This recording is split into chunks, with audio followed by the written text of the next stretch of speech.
Bonjour les belles âmes, j'espère que vous allez bien aujourd'hui en ce merveilleux samedi. Un beau samedi ensoleillé après une semaine de pluie au Québec, ça fait vraiment du bien. Mais c'est pas grave, cette semaine, on a essayé de garder le soleil dans notre cœur en cultivant la joie. J'ai beaucoup travaillé avec ma fille sur la terre, ça a été merveilleux d'avancer les projets avec ma fille de 22 ans. Après 2 ans sans moins voir ma famille, là, c'est vraiment une belle reconnexion. Et merci la vie. Alors ce matin, j'ai envie de vous parler un petit peu de mon cheminement des dernières semaines. Je suis beaucoup le cheminement collectif, c'est ce que je me rends compte, puis de partager un petit peu mon évolution de conscience, si je peux dire. Ça peut aider peut-être d'autres gens, ou les inspirer.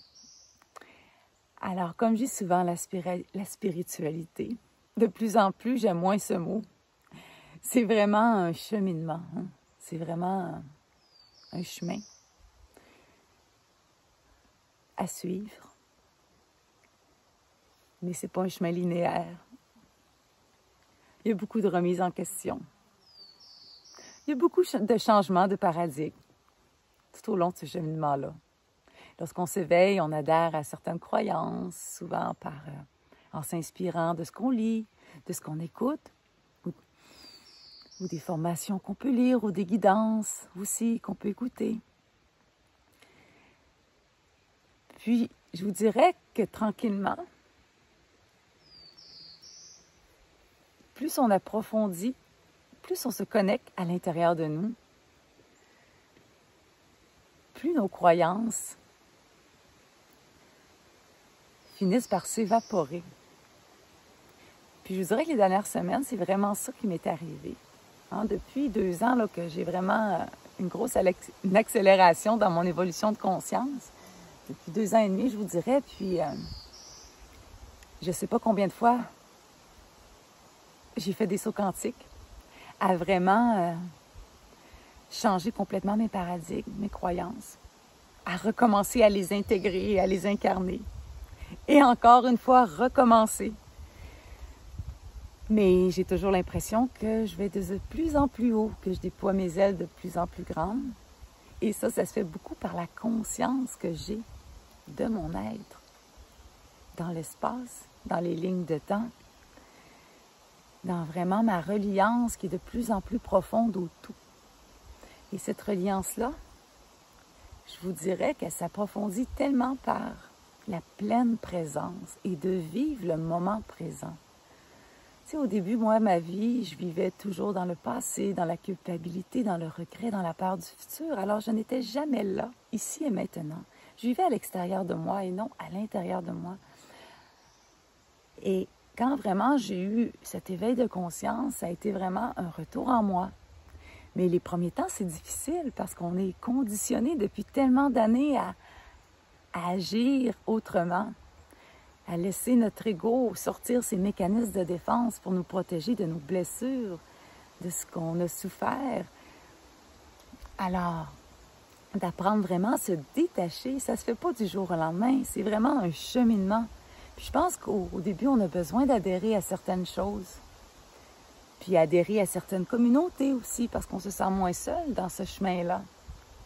Puis à mesure qu'on avance dans notre chemin, on réussit à être de plus en plus présent dans notre vie.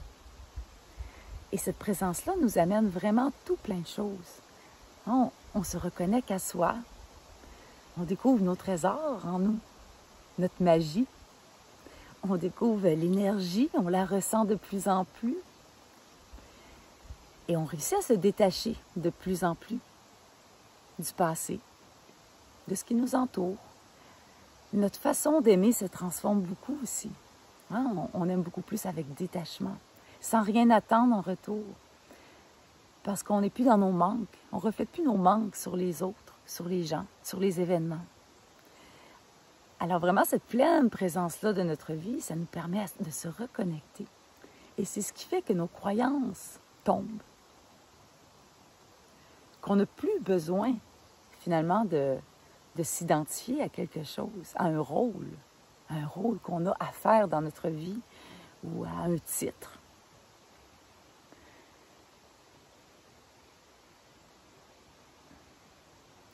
Puis c'est vraiment ça, je vous dirais, que plus on approche de cette libération-là de toute croyance autre qu'envers soi, plus on est dans la paix et l'amour inconditionnel. Parce que lorsqu'on apprend vraiment à être au moment présent, puis qu'on comprend l'importance vraiment de cultiver la joie et l'amour dans le moment présent, bien, c'est ce qu'on attire à nous. Et notre chemin, il devient de plus en plus fluide, de plus en plus beau, de plus en plus rempli d'amour et de surprises. Puis notre magie en nous, ce que beaucoup appellent des dons, mais que je dis souvent, on a tout ça en nous, bien, ça prend de plus en plus d'ampleur, ça ressort de plus en plus. Puis on apprend à le reconnaître et à l'utiliser aussi pour s'auto-guérir, pour continuer dans notre chemin. Alors, ces dernières semaines, j'ai vraiment fait un saut quantique au niveau vraiment de cette conscience-là d'être. J'ai une reliance de plus en plus forte avec la nature, la faune, la flore, avec le tout. Je me sens de plus en plus un avec tout ce qui m'entoure. Et ça me fait beaucoup... c'est arrivé comme... On dirait que ça va de soi que plein de choses tombent autour de moi, de mes croyances, de mes paradigmes, de la vision que j'avais de mon rôle de vie, de ma mission. C'est comme si maintenant je n'aspirais plus qu'à être dans l'amour et la paix en permanence. Et d'inspirer les gens à être eux aussi. Pour moi, j'ai vraiment l'impression que le nouveau monde est là. Les deux cohabitent en ce moment, ensemble, l'ancien et le nouveau. Puis, de plus en plus de gens autour de moi ont la même évolution, vraiment de conscience d'être et de lâcher leur rôle de sauveur, leur rôle de vouloir guérir tout le monde. Tu sais, souvent, ces rôles-là sont dictés par notre ego en même temps, parce qu'on a l'impression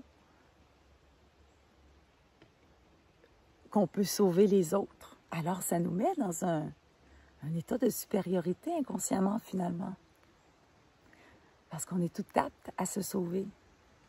Puis souvent, au lieu de seulement accompagner et inspirer les gens, on impose nos croyances.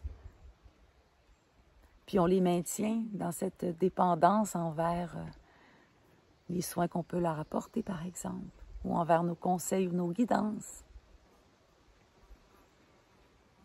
Alors déjà, de sortir de ce rôle de sauveur-là, je vous dirais que ça me fait du bien, tu sais, de me recentrer vraiment à être dans ma vie en premier, puis de seulement être et rayonner. Finalement, c'est comme ça que je peux aider le plus de gens, en les inspirant à être dans leur propre lumière et arrêter de se nourrir de tout ce qu'il y a à l'extérieur. Donc, d'être vraiment présent dans leur vie.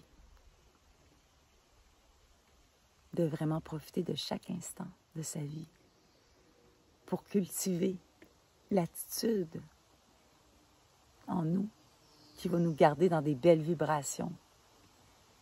Parce que finalement, qu'est-ce qu'il y a d'autre d'important dans la vie que d'être heureux ici et maintenant? Être dans la joie et l'amour. De plus en plus je me rends compte que toutes les émotions négatives là, qu'on cultive en nous, ça ne sert tellement à rien autre qu'à baisser nos vibrations puis à nous faire du mal et souffrir. Alors, je pense que juste d'être, c'est vraiment ça qui nous fait sortir le plus de notre ego. De la peur du jugement ou d'avoir l'impression vraiment de devoir faire quelque chose pour l'humanité. Finalement, c'est vraiment en retrouvant cet état d'être et de souveraineté en nous qu'on va aider le plus l'humanité. Parce que quand on va être plein de gens qui vont vivre ainsi, ben, ça n'aura pas le choix de basculer. Parce que plus personne ne va adhérer à l'ancien monde. et se battre contre l'ancien monde, se battre à tout le temps argumenter, à vouloir dire notre vérité. Finalement, on vit dans cette dualité-là qu'on alimente. Alors, on a assez de dualité en nous. Ça ne sert à rien d'en créer à l'extérieur. Et de l'alimenter, c'est d'en sortir finalement. Et vraiment juste d'être comme on désire être, dans notre essence divine, pure, qui est à l'intérieur de nous depuis toujours, mais qui souvent qui est cachée par plein de couches d'expériences, de vie, de douleur, de souffrance, mais aussi de joie, de cadeaux, de bonheur. Dans cette vie remplie de vagues et de cycles. Alors voilà ce que je vous envoie comme message cette fin de semaine, c'est d'être. Que ce soit votre principale préoccupation. D'être là, ici, maintenant et dans le moment présent. Et de vous amuser dans la joie, dans l'amour. De profiter de tout ce qui vous entoure, des gens qui vous entourent, de l'amour qui est là partout. C'est la beauté de la vie. Et ça nous procure tellement une belle paix intérieure. Alors voilà, je vous souhaite une belle fin de semaine, puis profitez de la nature. Je vous embrasse.